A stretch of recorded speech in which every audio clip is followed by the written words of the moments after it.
Divertissez vos émotions avec le Casino 2000 de Mondorf-les-Bains. Votre rendez-vous culture avec sortirenmoselle.com. Bon plan, bonnes adresses et bonnes soirées en Moselle et au Luxembourg. Bonjour à toutes et à tous, je suis ravie de vous retrouver pour ouvrir avec vous une nouvelle boîte à malice dans laquelle il sera question de cinéma aujourd'hui avec Ma vie, ma gueule, le tout dernier film de la réalisatrice Sophie Villiers avec l'incroyable Agnès Jaoui. Nous remonterons le temps pour vivre à l'heure des Vikings à l'occasion de la 4e édition du Fenge Viking Fest qui va se dérouler à Florange. Je vous inviterai à fêter la rentrée universitaire avec les étudiants du campus de l'île du Saulcy lors du 360 degrés festival. Et puis bien sûr, je vous réserve de belles brochettes d'infos culturelles. Mais tout de suite, intéressons-nous à un ogre pas comme les autres, l'ogre maigre de la romancière Sophie Scherer. Son roman illustré aux allures de fable écologique est drôlissime à souhait. Retrouvons-la chez elle afin qu'elle nous en dise plus. Bienvenue.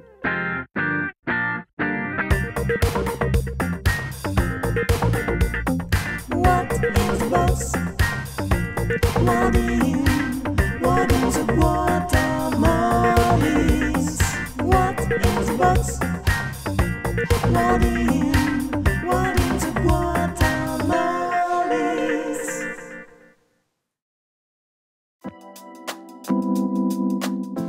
Bonjour Sophie. Bonjour Alicia.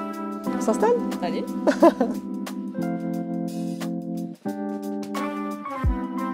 Sophie Scherer, merci beaucoup de m'accueillir chez vous. Avec plaisir. Vous êtes romancière depuis bien des années maintenant. Bon, Très longtemps. Très longtemps. Le siècle dernier. Les téléspectateurs se rappellent le prix Erckmann-Chatrian que vous avez remporté en 1996 pour Le Loup du Paradis aux éditions de l'Olivier. Vous écrivez des romans à la fois pour adultes, mais également pour la jeunesse. Et c'est d'ailleurs un roman pour la jeunesse qui m'a menée à vous. Je me suis régalée. J'ai dévoré L'ogre maigre. Ça fait plaisir, hein, merci beaucoup. Ah oui, mais c'est vraiment sincère. Un roman qui est illustré par Émilie Sandoval. Il est paru aux éditions à l'École des loisirs, collection 9. Collection 9, oui, c'est-à-dire une collection qui s'adresse aux lecteurs à partir de 9 ans. Voilà. Mais quand vous dites c'est un livre pour la jeunesse, moi je dirais que c'est un livre pour la jeunesse de 9 à 107 ans. Exactement. Vous êtes d'accord? Ce qui fait effectivement que je l'ai dévoré, que je l'ai adoré. Et puis, d'emblée, sur ce livre, il y a un petit sous-titre « Enfants, les aimer ou les manger, il faut choisir ». Le ton est donné. Oui. Cet ouvrage, vous l'avez mijoté quand même pendant un certain temps, parce que ça ne date pas d'hier, cette histoire. Elle est née comment? Elle est née en voiture, en écoutant la radio, Oui. en 1996. Et j'entends parler de la vache folle, de la maladie de la vache folle pour la première fois. Et j'ai eu envie d'écrire sur le sujet, mais pour les enfants. J'avais trouvé des ogres et des enfants, mais je ne savais pas comment, je tournais autour. Et puis arrive par hasard, qui ne fait jamais rien au hasard, une commande d'une pièce de théâtre pour le Festival d'Avignon, du metteur en scène Laurent Pelly, qui me demande un conte contemporain. Et là, ça a fait tilt. Je me suis mise au travail et j'ai écrit une mini-comédie musicale qui a donné la première version de ce livre. Et ensuite, j'ai voulu l'adapter pour enfants, donc j'ai fait un livre. Ensuite, il y a eu différentes adaptations théâtrales, musicales. Et puis, en rencontrant des enfants en classe, je me rendais compte qu'ils étaient frustrés. Ils me disaient, la fin, elle est bâclée. Et ils avaient raison. J'avais voulu aller très vite. Oui. Et donc, j'ai repris. Et aujourd'hui, donc, vous l'avez remis au goût du jour, finalement, ce roman, pour nous raconter l'histoire d'un personnage qui s'appelle Ventre affamé, qui, contrairement à tous les autres ogres de la contrée, n'est pas dans une logique de surconsommation. Il a des enfants avec lui, sauf que ces enfants, il a appris à les écouter rire, à les écouter vivre. Et puis finalement, il a décidé de ne plus pas les manger. Exactement. Sauf que ça pose problème dans la société des ogres, aujourd'hui. Et oui. Qui décident de les consommer, plutôt de les élever en batterie. Les élever de plus en plus, d'en élever de plus en plus, pour en manger de plus en plus, pour grossir de plus en plus et pour être de plus en plus malade. Enfin, c'est une aberration qu'on connaît en tant qu'humain. Là, lui, c'est un rebelle. Oui. C'est vraiment un atypique, c'est un original. On pourrait dire aujourd'hui c'est un décroissant, hein, pourquoi pas. Et les enfants, oui, effectivement, en les côtoyant, en vivant avec eux, dans son tout petit élevage, il en a 5. Hein. Et il se rend compte qu'il aime passer du temps avec eux, leur raconter des histoires, les câliner, les rassurer quand ils ont peur, leur chanter des trucs, leur transmettre tout ce qu'il peut. Et il se met à mentir. Parce que les autres, tu lui demandes Lui impose finalement. on lui impose des normes, des étiquettes à l'oreille, tout ça. Lui, il est complètement rétif à ça. Et par exemple, un collègue un jour vient le voir pour surveiller un peu son élevage et il lui dit qu'est-ce que tu as à manger là? Tu as fait une terrine? Oui, j'ai fait une terrine d'enfant à l'ancienne. En fait, c'est une terrine de champignons qui est complètement végane. Et l'autre la mange en disant oh, ouais, c'est bon, C'est délicieux. ça se voit que tu les élèves bien, tes enfants, mais au fait, t'en as combien? Et là, il dit j'en ai 5. Quoi? Et les ennuis commencent. Et s'ils dorment mal, s'ils ont peur, s'ils ont envie de faire pipi, s'ils veulent boire un verre d'eau, s'ils dorment mal, tu leur donnes un somnifère. S'ils ont peur, tu leur donnes un tranquillisant. S'ils ont envie de faire pipi, tu leur donnes un pipi bloquant. S'ils veulent boire un verre d'eau, tu leur donnes un cachet. Tu leur colles tout ça dans le bec avant le coucher et hop, tu as la paix. Moi, s'ils ont peur, je préfère aller leur raconter une histoire. Raconter des histoires aux enfants? Puis quoi encore? Leur faire des câlins et leur chanter des berceuses pendant qu'on y est? Non mais tu te crois à quelle époque, mon pauvre vieux? C'est fini ces bêtises. Périmé, terminé. Il faut vivre avec son temps. Ben, vis avec ton temps, toi, si tu veux. Moi, ce sera avec mes enfants. Je vis l'expérience que je réfléchis beaucoup mieux Oui. quand on me fait rire. Oui. Voilà. Donc j'ai décidé de ne pas faire un livre grave qui alarme, qui alerte, mais plutôt une histoire marrante qui fait réfléchir entre les lignes.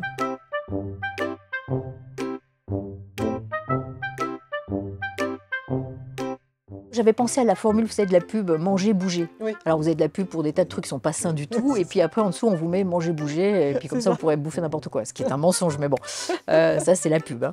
Et donc j'ai eu l'idée de mettre ça comme titre d'un chapitre, et ensuite je me suis dit, je vais décliner je vais prendre des verbes, en fait des verbes à l'infinitif, et donc j'ai cherché, et m'est revenu, parce qu'à un moment effectivement l'ogre, le vedette, le rebelle, le ventre affamé, il est surveillé et il est puni. Oui. Donc j'ai mis surveiller, punir, un ouvrage de Michel Foucault sur l'organisation des prisons et la surveillance généralisée, que j'avais lu quand j'étais étudiante en droit dans mes jeunes années. Rêver, dormir, rêver peut-être, ça c'est dans Shakespeare, mais ça peut être dans n'importe quelle Mais bouche. c'est ça qui est intéressant, c'est que justement, c'est que les adultes vont pouvoir y trouver des clés, Ouais. les enfants, eux, ils vont prendre ce qu'ils ont à prendre. Et on pense aussi, quand ils sont étiquetés, on ne peut pas ne pas penser, par exemple, à la Seconde Guerre mondiale, aux Juifs aussi, qui ont Bien été... sûr. Il y a une cérémonie de dénommation là, où ventre affamé perd son droit de s'appeler ventre, parce qu'il a trahi, hein, il a failli, il a trahi, il est considéré comme un félon aux yeux des ogres. Et là, il a une cérémonie que j'ai trouvée très violente à écrire, donc j'ai essayé d'écrire avec pudeur, mais quand même en montrant la violence. Ouais. On lui arrache son habit, sa décoration. Il a une pancarte avec son nom qui doit être piétinée. Oui. Et j'ai pensé à l'affaire Dreyfus. Hein, à la dégradation du capitaine Dreyfus. Bien sûr, il y a plein de références, si on a l'esprit capable de les garder, les interroger et de s'y intéresser, on le fait, et sinon, ça ne fait que passer. Oui, exactement. Puis il y a ces très belles illustrations, justement, vous les évoquiez tout à l'heure, d'Émilie Sandoval. Oui. C'est aussi un livre sur la famille, et un livre d'amour. Un Parce livre que cette d'amour. question de la famille, elle est très importante. Et une famille peut-être, finalement, de nous dire que la famille, c'est simplement peut-être de la famille qu'on choisit aussi, qu'on se crée. Exactement. J'ai une amie qui m'a dit, et c'était une révélation pour moi, parce que je n'avais pas pensé à ça du tout, elle m'a dit, tu as écrit un livre sur la nouvelle paternité, Ouais. en fait, la paternité choisie. Ouais. Cet ogre, il devient le père, en fait, adoptif, mais sans le dire, c'est pas Mhm. officiel, de ses 5 enfants. Ouais. Et puis, bon, l'histoire raconte qu'il en a d'autres dans sa vie qui arrivent. Et donc, ça devient un père de famille nombreuse, sans y avoir pensé, en fait, sans l'avoir projeté. Vous qui avez étudié le droit, C'était il y a longtemps aussi. oui, hein. voilà, vous souhaitiez être magistrate, Ouais. juge. Ouais. Quel serait le point commun entre aujourd'hui votre métier de romancière et celui de juge? Il y a un point commun ou pas? Ça, c'est une belle question. Chercher la vérité, Ouais. sans l'incarner, évidemment, sans prétendre l'incarner, mais chercher ce qui est vrai, en fait, chercher le vrai, et puis rendre justice, en fait. Pas rendre la justice, mais rendre justice à des causes, à des êtres, à des attitudes. Voilà. L'attitude qui consiste à dire non à une société qui veut vous faire passer sous son rouleau compresseur, c'est une attitude noble que moi j'admire et je respecte et que je veux encourager par mes écrits, entre autres. Oui. On a évoqué tout à l'heure Shakespeare, Michel Foucault. Il y a également un clin d'œil à Tommy Ungerer. Magnifique clin d'œil dans ce livre, puisque l'ogre ventre affamé, à ses enfants, lui, il lit Tommy Ungerer, justement. Il lit. Ça fait partie des personnes un petit peu mythiques. C'est le de grand, l'univers de la jeunesse. c'est C'est le l'ogre, grand ça. contemporain. C'est l'ogre. C'est l'ogre, c'était un ogre, hein, Tommy. Oui, bien sûr. Les Trois Brigands. Ouais. Moi, j'ai eu ce livre quand il est paru. J'étais enfant.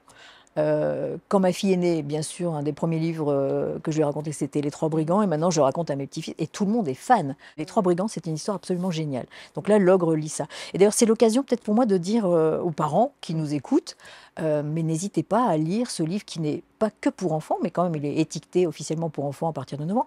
Mais jetez un œil dedans, lisez-le avec eux peut-être. Oui, Posez-vous des questions ensemble et discutez-en. C'est pas une prescription, hein, c'est pas un ordre, c'est une prière. Voilà. Je trouve ça génial, moi, de lire les mêmes livres que ces enfants en même temps qu'eux, et puis que ça fasse un sujet de conversation. Bon, moi, en tout cas, je n'ai pas d'enfant, mais je me suis régalée, donc preuve en est qu'effectivement, qu'en tant qu'adulte, L'ogre maigre est à mettre entre toutes les mains. C'est donc aux éditions 9 poches de l'École des loisirs. Sophie Scherer, illustrée par Émilie Sandoval. C'est un vrai régal. Merci beaucoup de nous l'avoir présenté, Sophie. Merci à vous.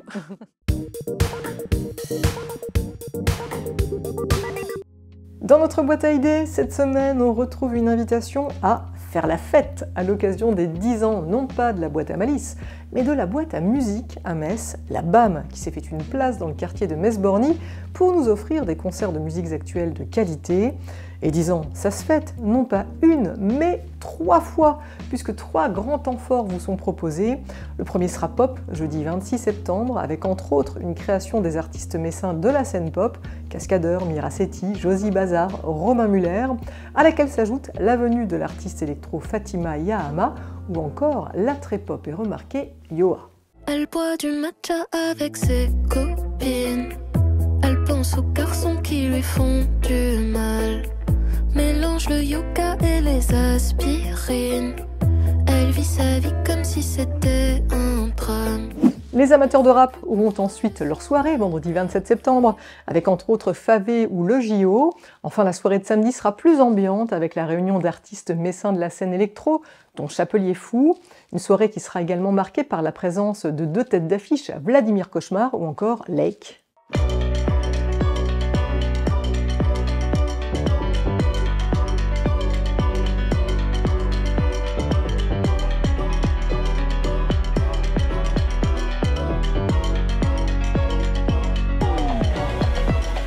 Trois jours de fête au cours desquels les enfants ne sont pas oubliés, comme va nous l'expliquer tout de suite la directrice de la Cité musicale, Florence Alibert, au micro de Bastien Bert. Toute la journée du samedi va être dédiée aux familles, avec à la fois des concerts pour les tout-petits, des ateliers, une boum dans l'après-midi.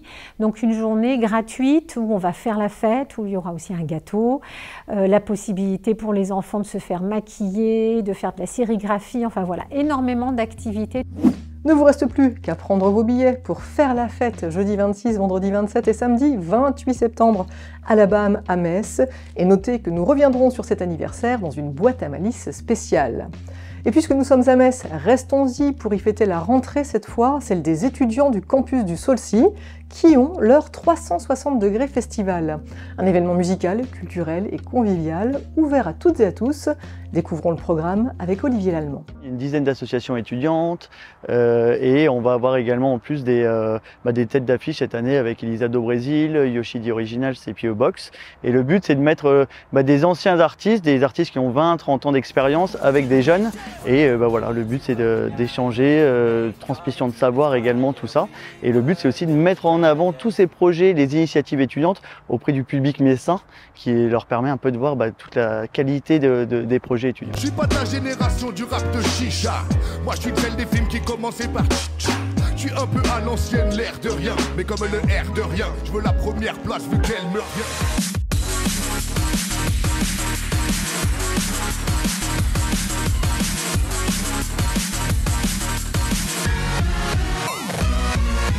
Il y aura la gamelle étudiante qui va proposer justement de la restauration faite pour les étudiants et faite avec les étudiants. Il y aura également le théâtre universitaire de Metz, la chorale universitaire de Metz également. Il va y avoir des associations qui vont développer des projets autour du jeu vidéo, autour de courts-métrages, d'escape game et des artistes étudiants et également des DJ sets et un groupe de musique étudiant.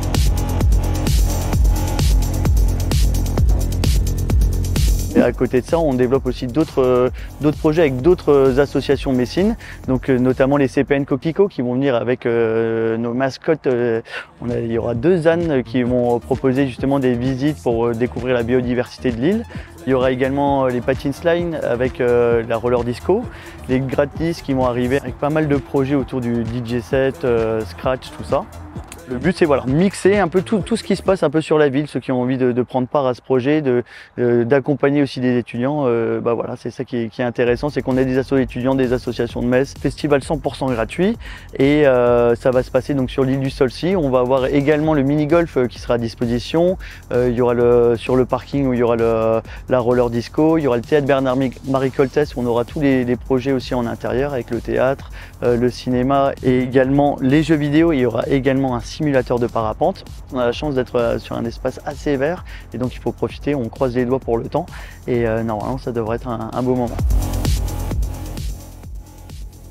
Le 360 degrés Festival, un événement gratuit auquel vous êtes tous et toutes conviés. Rendez-vous sous le soleil sur l'île du Solcy à Metz, vendredi 27 septembre. Un mois de septembre d'ailleurs qui rime avec été indien et qui voit fleurir les festivals. C'est le cas à Florange où depuis 4 ans maintenant les Vikings prennent possession de la ville. Avec le Fench Viking Fest, le bond dans le temps est garanti. Mathieu aussi nous dit tout sur ce rendez-vous hors du commun.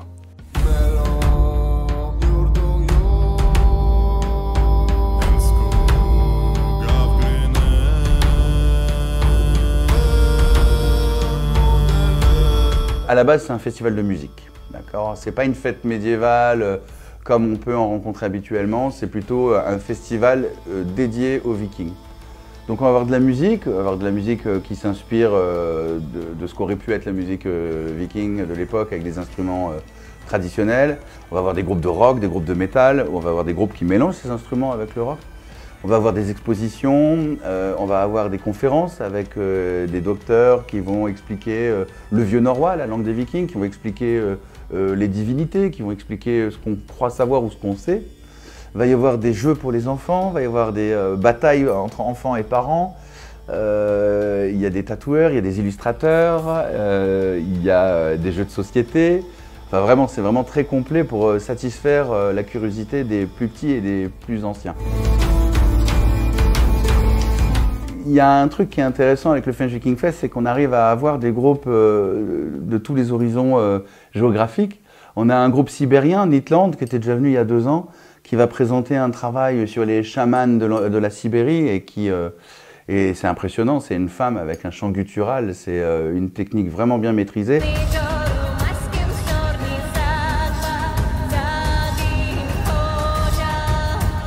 On va voir des Suédois, Indafjol, qui vont venir faire une musique plus folklorique, plus traditionnelle.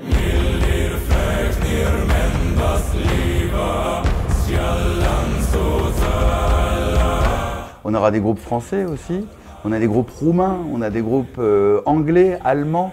Donc c'est vraiment cet esprit de fédérer autour d'un fantasme bienveillant collectif. C'est ça le côté fort du festival, je crois.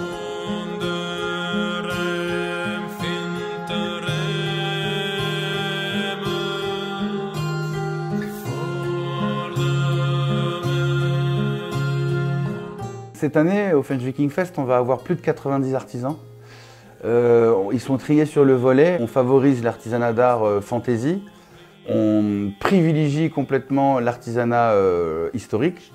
Donc ça va être souvent des gens qui font de la lithogravure, qui font du travail du cuir. Ça va être les pierres semi-précieuses, ça va être toutes ces choses-là. On va avoir aussi pas mal d'artisans qui font de la restauration. On essaie toujours de favoriser un équilibre entre des choses un peu plus traditionnelles et des choses plus contemporaines. On va voir un food truck avec une variété incroyable de bretzel, par exemple, des choses comme ça. Ce que nous, on veut garder en tout cas des Vikings, c'est le côté festif, le côté fraternel et solidaire, le côté bienveillant, le moment de fête. Voilà.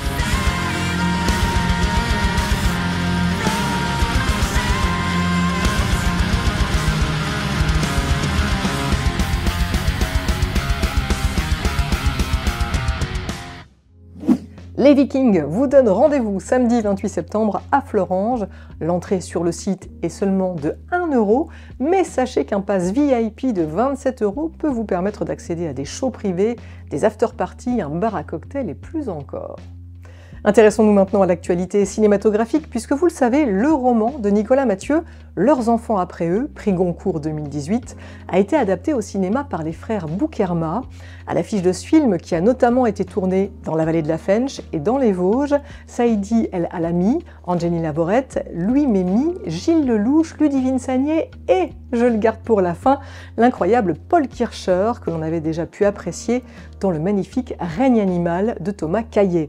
Paul Kircher qui a décroché le prix Marcello Mastroianni du meilleur jeune espoir lors de la dernière Mostra de Venise. Alors autant dire que toute l'équipe est aux anges. Et si le film ne sortira dans les salles que le 4 décembre prochain, les critiques à son égard sont d'ores et déjà élogieuses. On n'en a que plus hâte. Et l'on dit souvent de la Lorraine qu'elle est une terre de tournage, eh bien la preuve est encore faite avec le film Jouer avec le feu des sœurs Coulin cette fois, dont quelques scènes ont été tournées à Metz. Un film lui aussi primé à la Mostra de Venise, puisque Vincent Lindon est reparti avec la coupe Volpi du meilleur acteur sous le bras. Pour tout savoir de l'actualité des tournages de notre région, je vous invite vraiment à suivre leur page Facebook, la page Tournage Grand Est. Et côté sortie ciné, je vous invite maintenant à voir Ma vie, ma gueule, tout dernier film de Sophie Fillière, qui nous a malheureusement quittés l'année dernière, à l'âge de 58 ans. Un film comme une œuvre testamentaire, puisque l'on y suit une femme de 55 ans, Barberie Bichette, incarnée par l'excellente Agnès Jaoui, une femme qui a du mal à composer avec elle-même. Le suivi et le montage du film ont été assurés par les enfants de Sophie Fillière, Agathe et Adam Bonitzer, que j'ai rencontrés à l'occasion de leur venue au Club de Metz. La nuit, je brille. Salut Barbie. J'ai 55 ans et je sais toujours pas quelle est ma nature. Vous la connaissez, vous, ma nature? Il y avait la volonté de faire quelque chose de très brut et qui parle d'elle, mais aussi de tout le monde, de manière très frontale, quoi, et très sincère. En fait, elle avait besoin de la réalité pour faire de la fiction. Et aussi, réciproquement, elle avait besoin de la fiction pour, elle, vivre et être dans le réel, quoi. Donc c'est vraiment un jeu et le plaisir de ce jeu, et le jeu au sens, à tous les sens du terme, entre cette vérité, cette réalité et une manière de fictionner aussi les choses. L'appartement dans lequel habite Agnès Jaoui, enfin le personnage d'Agnès Jaoui, Barberie Bichette, c'est l'appartement de notre mère. Le psy, c'est le vrai psy de notre mère. Qu'elle a fait tourner. Beaucoup de costumes sont des vêtements de notre mère. Les bijoux sont ceux de notre mère. Et après, l'écriture, la langue et la folie, ou en tout cas le décalage du personnage sont clairement proches, voire issus de notre mère, quoi. Vous êtes Catherine Philippe? Non, alors c'est l'inverse, hein, c'est Philippe Catherine. Ah oui, c'est l'inverse. T'as toujours tes cigarettes de connasse? T'es sûr que ça va, Barbs? J'ai jamais dit que ça allait. Comment vous vous sentez? Moche. Elle suit sa route, donc forcément il y a quelque chose d'un peu solitaire et en même temps aussi de courageux. Et je pense que c'est ça aussi que le film exprime. J'ai l'impression qu'on peut s'identifier au personnage, même si c'est quelqu'un qui va assez loin dans la folie, c'est un personnage qui parle seul, qui est interné en clinique psychiatrique. On se sent proche d'elle et on se sent proche aussi les uns des autres, juste à partager cette intimité et cette subjectivité, quoi. J'aimerais rentrer chez moi, mais j'en suis même pas sûre. Ah bon? Faut que je reprenne goût à la vie. C'est des films qui sont souvent à cheval, certains plus dans la mélancolie, certains plus dans la comédie. Mais c'est sûr qu'il y a une crête comme ça sur laquelle ils les personnages aussi et l'écriture aussi. En tout cas, ce film-là, j'ai l'impression que c'est celui qui réunit un peu tout ce qu'on retrouve dans tout le cinéma de notre mère, quoi. Parce que des moments très forts de comédie et des moments de grande noirceur.